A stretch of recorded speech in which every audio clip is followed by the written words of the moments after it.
Christina Duarte, la candidate malheureuse du Cap-Vert à la présidence de la BAD, prend part à la séance de clôture des assemblées annuelles 2015.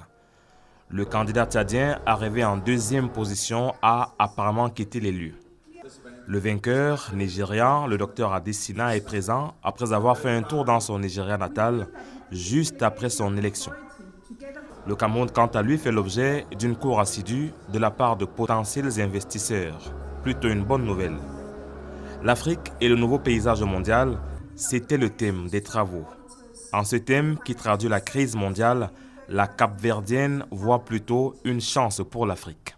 La crise internationale est en train de provoquer une reconfiguration de la géopolitique internationale. C'est dans ce contexte que je pense que l'Afrique doit se préparer, doit adopter des politiques publiques correctes, doit investir dans la qualité de ses institutions, exactement pour devenir un acteur global dans cette nouvelle géopolitique internationale qui est en train d'émerger.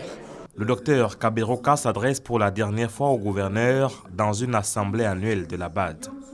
Pendant que le mandat du président du Conseil des gouverneurs, Mabré Touakeus de Côte d'Ivoire, arrive aussi à son terme. Le communiqué final des assemblées annuelles 2015 est lu par la gouverneure du Danemark pour la BAD et le mot de fin prononcé par Daniel Kablan-Donkan, Premier ministre de la République de Côte d'Ivoire. En vous souhaitant un très bon retour dans vos pays respectifs, je déclare au nom du président de la République, Son Excellence M. Alassane Ouattara, close les assemblées annuelles 2015 du groupe de la Banque africaine de développement. Photo de famille pour l'histoire, sortie de la salle du Palais des Congrès du Sofitel Hôtel Ivoire d'Abidjan, direction la Zambie en 2016.